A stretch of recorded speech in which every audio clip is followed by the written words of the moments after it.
Hello, my golden viewers. My name is Speedy Springtrap, and we are back with not just another reaction, but two reactions in one. Now, we're going to be doing both the Fable gameplay overview trailer as well as the gameplay teaser that is on PlayStation. I'm doing PlayStation because I think that one will look a little bit more better graphics-wise, but we're going to be nitpicking both this video and the gameplay teaser. Now, we will be doing the gameplay teaser first because I feel like that's going to be more important, because I feel like this overview will do more, but we'll also be analyzing and doing what we can. So, without further ado, let's get into it. And before the content starts, I just want to make this clear. I don't like doing this because I think it's tacky, because people do it all the time. But because of me checking the analytics, I have found that 96% of you are not subscribed who watch my videos, and only 3% are. As well as the people who watch my channel are new viewers instead of regular viewers. So if you're seeing this, please hit that subscribe button and please click the bell. Hopefully I get to see some of you amongst the community and maybe some returning viewers again. Hope you have a great day, and now let's start with the show. Alright, first one we're going to be watching is Fable gameplay teaser. So, we'll be clicking like, and to make sure we are on the best we got, I'm going to keep it to 1080. Actually, you know what? This is Fable 14. Let's do this. Okay. Fable. In-game footage. Oh, this looks gorgeous. Be the hero you want to be. Oh, customizations. Build an extraordinary life. Okay. How can I help you, boss?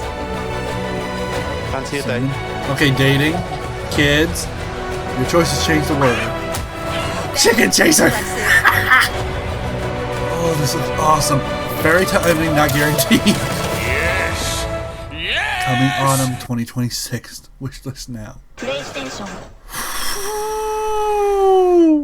Okay, so let's overview this first, and then we'll go into the gameplay overview. So I'm outright assuming this is Bowerstone just because of the castle. Bowerstone looks amazing. We got the iconic bridge to Bowerstone, which has a little bit more buildings on it than the original, but at the same time, it's a reboot. So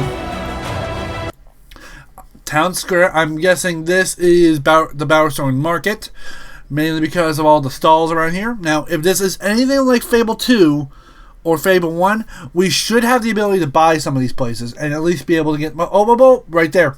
Right there. I see some stuff. So if this is really in-game footage, this is where we'll buy and rent and all that other stuff. Yep, there's one there.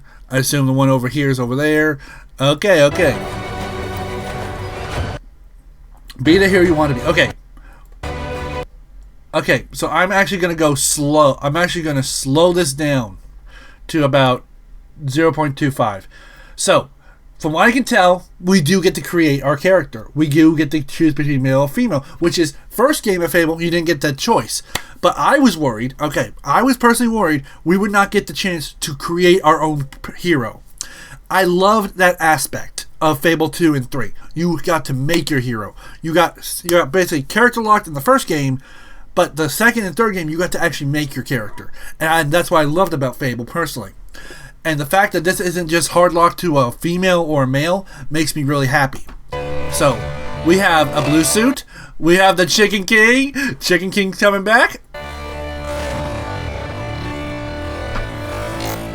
Okay. Now we have some type of, I'm guessing, a ranger outfit. This is either going to be a highwayman outfit or a ranger, just because I'm going off of the jacket and the way how this looks, because this looks like something you would wear like a mask right up here. Okay. We've gone from characterization to battle. So this looks like a mythical griffin. I'm assuming it's a griffin. I think this is a cockatrice.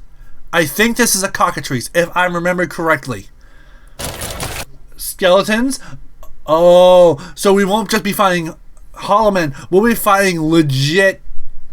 These are hollow men. If these aren't hollow men, these are skeletons. So which means we'll probably have a bigger range of enemies besides just regular hollow men zombies. We'll actually be fighting skeletons and hollow men. If that's true, I'm gonna be very happy. But I'm really hoping for Simplicity's sake, these are Hollow Men.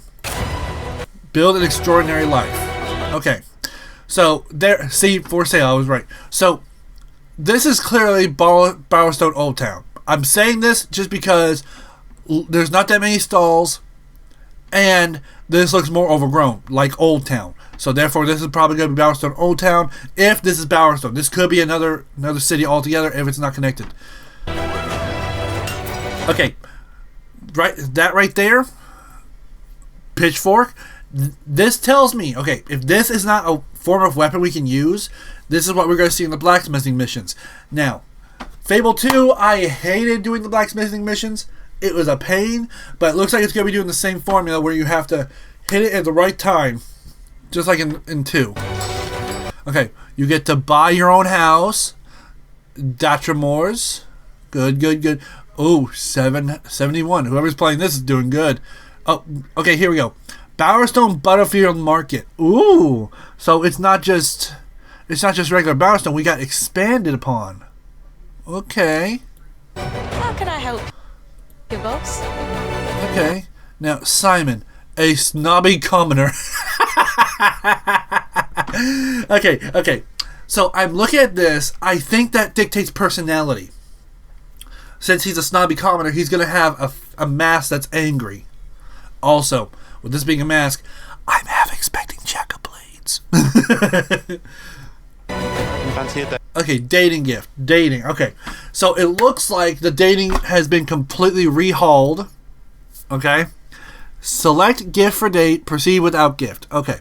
So I'm assuming with this is part 1 of the dating part that we will get to figure out ourselves. I love the lighting in this room. This is clearly a tavern, and I love it. Mwah! Chef's kiss on the lighting.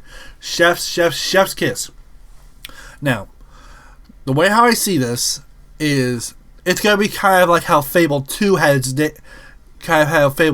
dating mechanics, from the looks of it. Just because you're able to give people gifts and make it easier. But if I remember correctly, in Fable 2 and 3, you had to use expressions back and forth. So if they do the same thing, they probably advanced upon that a little bit to work with how more modern RPGs require certain conversations to do a side quest, and then that. Which Fable 2 did from time to time, it's the same in Fable 3, but Fable 3 and 2 relied more on the expressions than conversations. Okay, we got the kids, and from the looks of it, lots of props, and I'm assuming some of these are gifts that we can give some of the kids. Oh, Bower Minister. Ooh. Your choices change the world. This part makes me happy. Kick the chicken, chicken chaser. Fable 1, you get to kick a chicken, you are automatically named Chicken Chaser.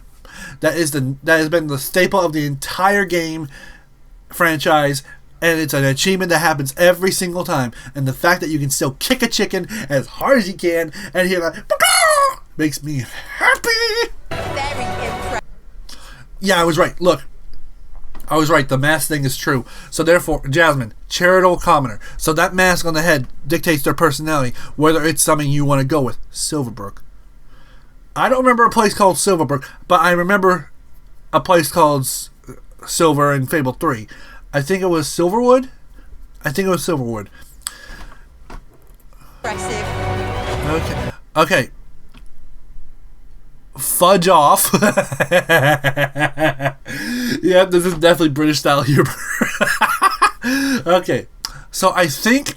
Okay, this is clearly a farm on the outskirts with magical properties and magical stuff. Good. A fairy tale ending not guaranteed. So, we could actually have a horrific ending for our character and not have a happy ending if we so choose, which I like because it keeps it open. And just because it says not guaranteed doesn't mean it will never happen.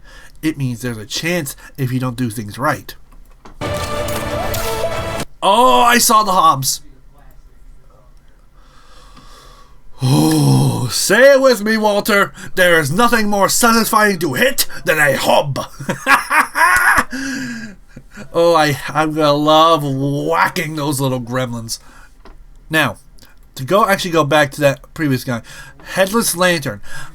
I like that there's gonna be more spectral type enemies, because before it was just Banshee, Hollow Men, and Balverines. And I better see a Balverine in this game.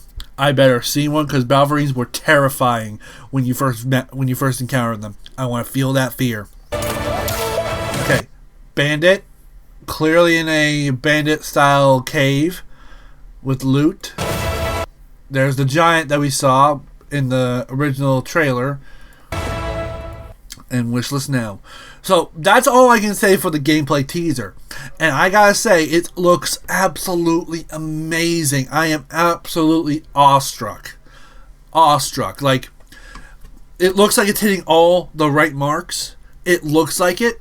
How Fable is as a series, as itself. Now, since it's a reboot, I'm not, as much as it hurts me, I'm not betting on seeing Teresa. I'm really not, because since this is a reboot, we're not probably going to get any type of that. But if we do get Teresa, it will be a godsend to me, and I will immediately be able to call it out because I know Teresa. If I see a red fortune teller with a red hood who's blind, I'm going to know immediately Teresa. But now let's head over to the gameplay overview and see what IGN has to say. All right, so Playground Games is the video we're about to do. Their gameplay overview with IGN. I wasn't able to get it. The highest I was able to get is 1080, which is fine. But let's see what Playground Games has to say with IGN.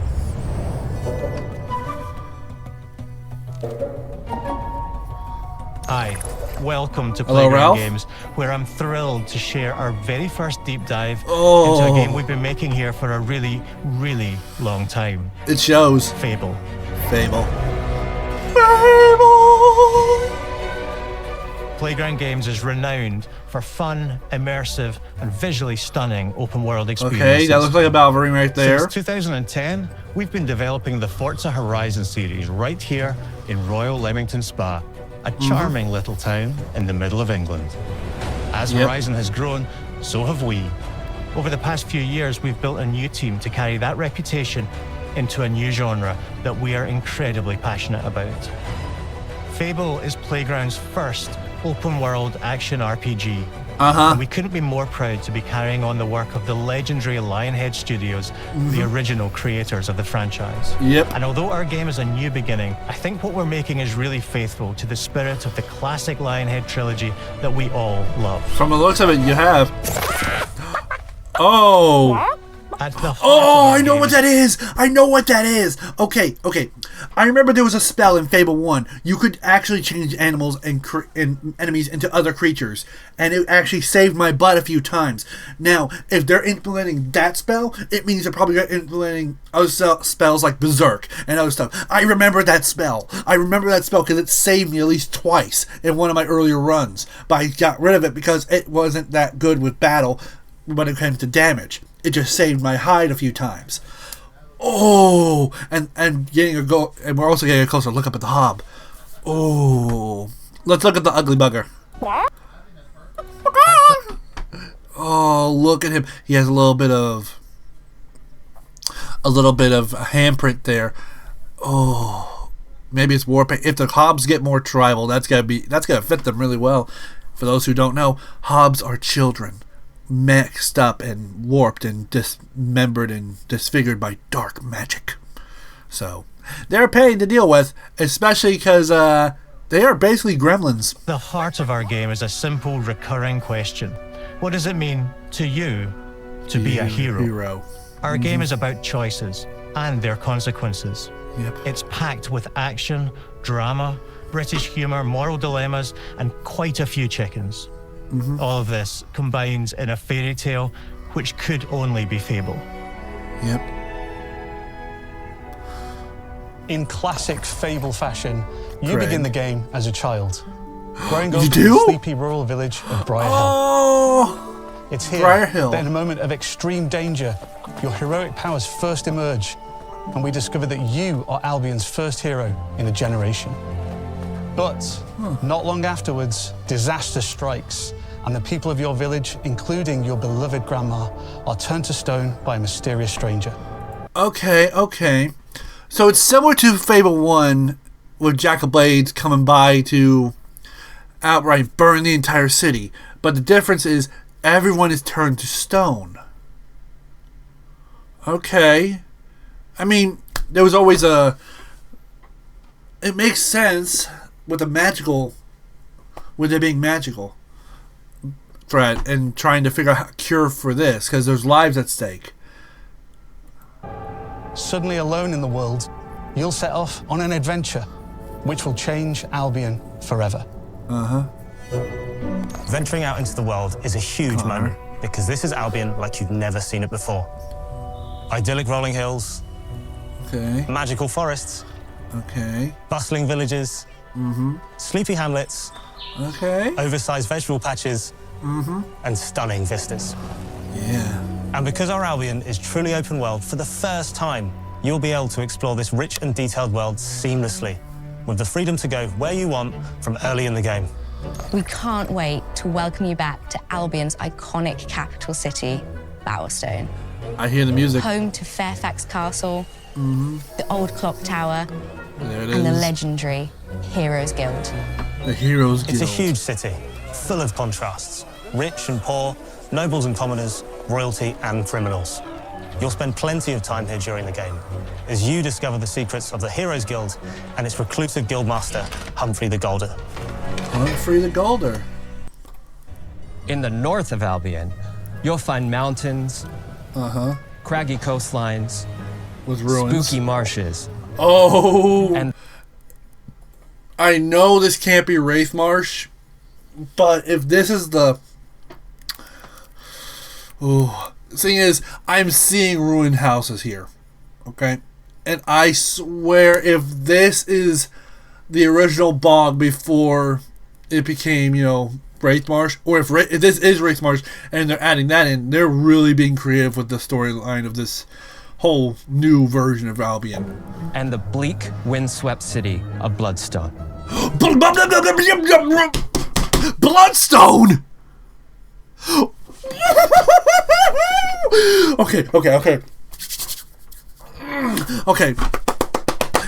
They're mixing all. Okay.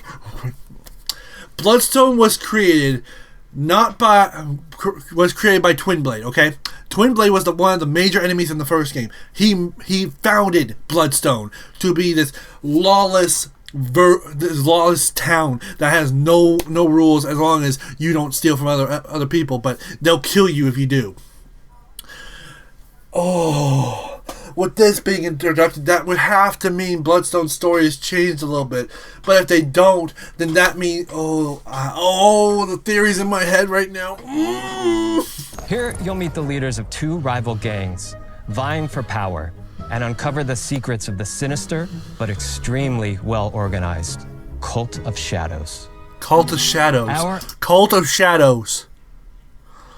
So, if the Cult of Shadows is around, does that mean the Temple of Light is also still around? Because Cult of Shadows and the Temple of Light were originally from the Cult of Scorn, and I can't remember the one for the Light, but that's where they originally came from. If this is true, if this is adding the Cult of Shadows, well, technically it would be the Temple of Shadows and the Temple of Light. Oh, it's gonna be. They're adding so much. It feels like as a story, they have grabbed 1, 2, and 3, and hopefully they've left Journey out, grabbed all of them, smushed them together, turned it in a pot, added a little paprika, and then made something completely new.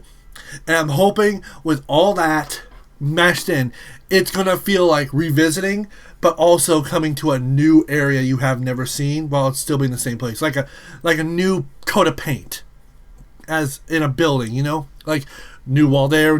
I want to see more. Albion is beautiful, handcrafted, and richly detailed. In Albion, heroes are special, different. They're stronger than regular people. They're more skillful, more charismatic. More importantly, they're those rare humans who can harness and use magic in the world around them. They have the power to do what they want. And so do you. In our game, we want you to play as the hero you want to be. And that starts with being able to choose how your hero character looks. So, in Fable, you'll be able to pick from a range of different character heads and customize your clothing, hair, skin tone, tattoos, and scars. So the hero you play represents you. But as well as your appearance, you can be the hero you want to be through the way you play, through the skills and abilities you learn, and through the weapons you use. Just like the classic trilogy, heroes in our game fight with a combination of strength, skill, and will. Seamlessly blending melee and ranged weapons with magical abilities gives us style-weaving combat, allowing you to show off your personal playstyle against single opponents and large groups of enemies alike. Oh, fireball is at the heart of our close quarters combat. You'll use light and heavy combos, often knocking enemies off balance and executing stylish finishers. Swap to your ranged weapon to bypass enemy guard and deal with troublesome flying enemies.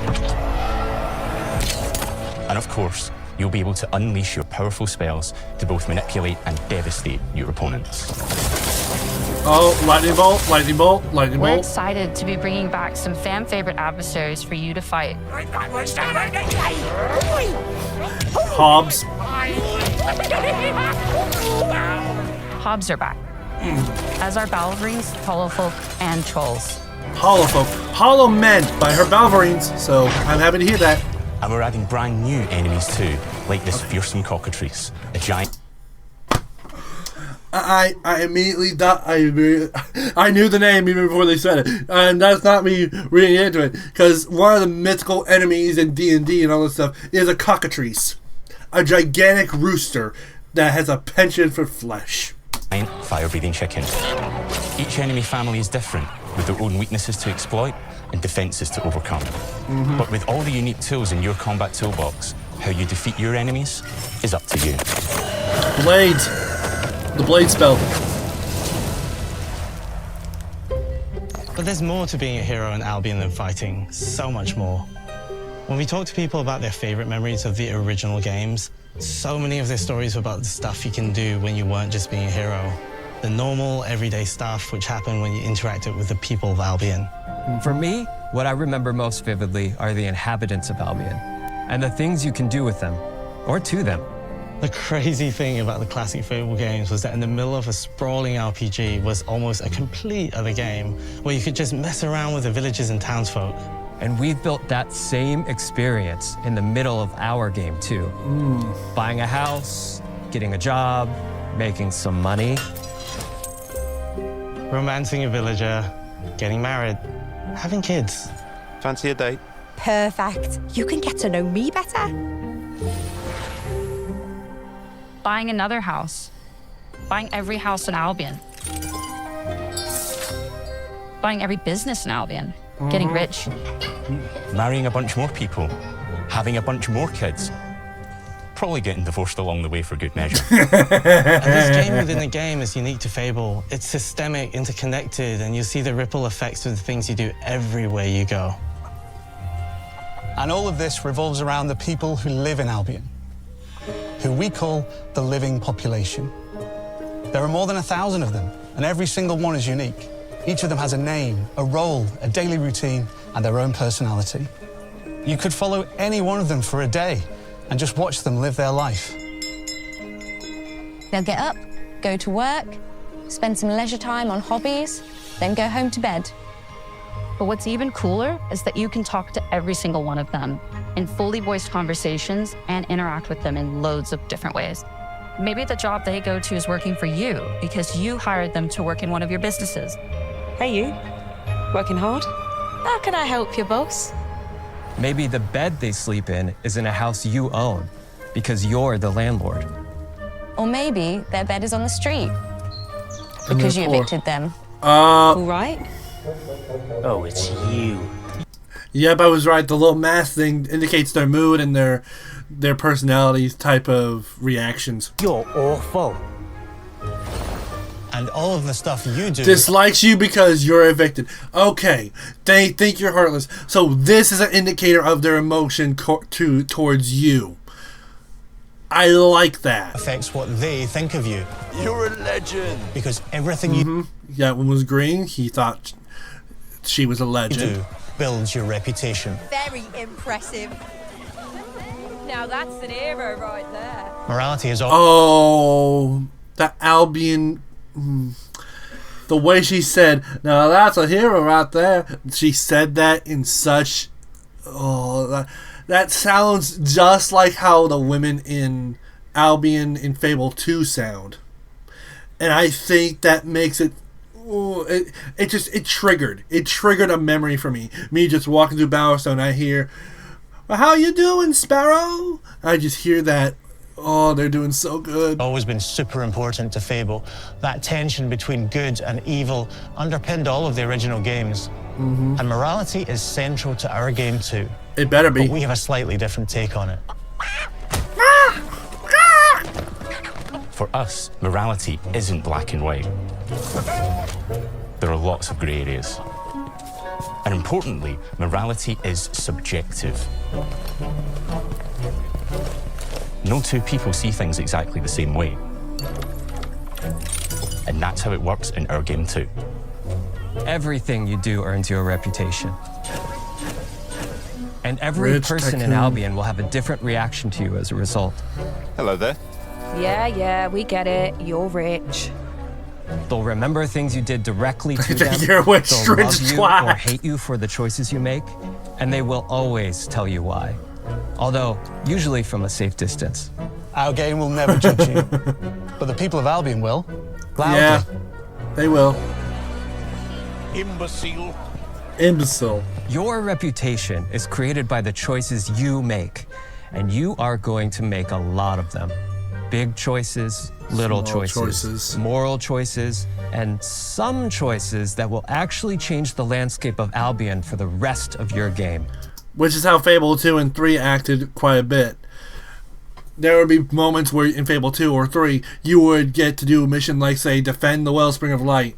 And if you didn't, the Temple of Shadows would come in and destroy all of Oakfield. Or if, like, say, in Fable 3, you didn't make it to where all kids got to go to school instead of work from Reaver, you would end up making it to where there'd be almost practically no kids anywhere, and they would all be in a factory working. We call this idea, your choices change the world. Let's give you an example. Early in the game, you'll meet a character named Dave, an egotistical gardener in a rural village who discovers a magical growth formula. He accidentally turns himself into a giant and becomes a big problem. It'll be your job to deal with him, and ultimately it will be your choice whether to kill him or to spare him. If you kill him, his giant corpse will lie on the farmland just outside of town for the rest of the game. Yikes. And that is going to affect house prices. It will also affect what a lot of the villagers think about you. Especially Dave's sister. In Fable, the Dave's- choices you make. So the poor gardener has a sister, and if we so much as kill him, she'll be an enemy after that. She'll be an enemy, like the way how they said, including Dave's sister. Will define you. What does being a hero mean to you? Yeah. At Playground Games, we've built a pedigree for beautiful, immersive, open-world experiences. Yes, they've typically involved sports cars, but this is a passion project for all of us here. And it's big shoes to fill. Every member And of it this looks like team, y'all feeling it which really we've well. built from scratch, has two key things in common: a deep love for the franchise and a burning desire to bring it back. We're making this for Fable fans just like us, but also to introduce Fable to gamers who've never played the series before. It's been great to finally tell you a little about the game we're making. There'll be much more to share as we get closer to our launch. Yeah. I'm excited to tell you today that Fable is coming to Xbox, PC, and PlayStation in autumn 2026. Oh, that's gonna be From all of fun. us here, thanks for watching. Thank you, Playground. Now, Xbox, y'all have something to do for us now. Y'all, okay? Re-release Fable 1 through 3, DLC included. Have it as a pack, and then release the new Fable game. You will not only bring all the old fans even more hype, but you'll get to have people who played the original games play the new one, and you'll make so much more money, in doing so. People won't get bored, be like, oh, why should I play the new one? They'll be wanting to see the differences between Fable 1, 2, 3, and this. It will be an absolute masterpiece if y'all get it set up to where everyone can play 1 through 3 again without having to buy the physical discs. You put it on Xbox Game Pass. You will outright make more money than ever. I know it's a long shot, but it's the best course of action y'all can take to hype up this game until it hits autumn. People are going to be clamoring. People have been begging for more news of this game. And now this, between the game teaser and the game play overview, you need to give us so much more to eat. If you feed us Fable fans, 1 through 3 again, make us want to buy the Game Pass. It will not only bring in new people, but you will want to have people who don't have proper Xboxes anymore to play this game. They will want to play the original 3 and this new one. Folks, I gotta say this as an ending card. This is outright amazing. They have done so well. Playground Games. You seriously have...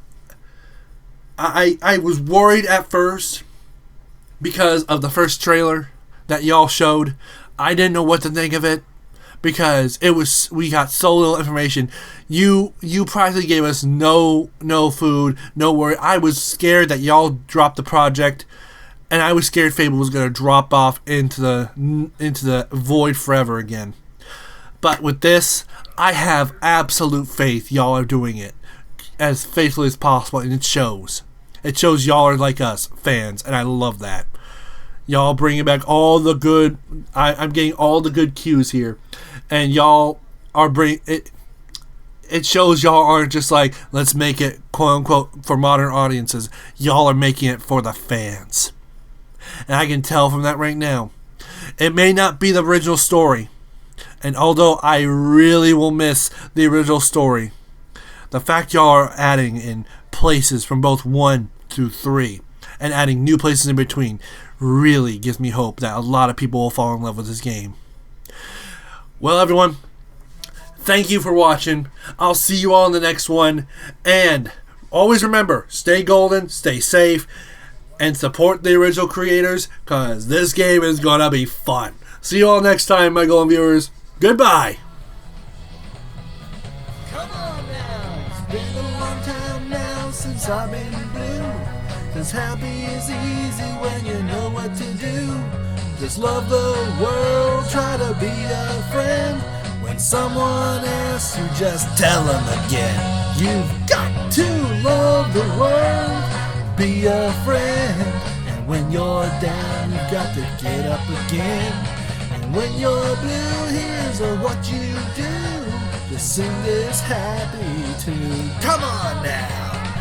Ba-da-da, ba-da-da, ba-da-da.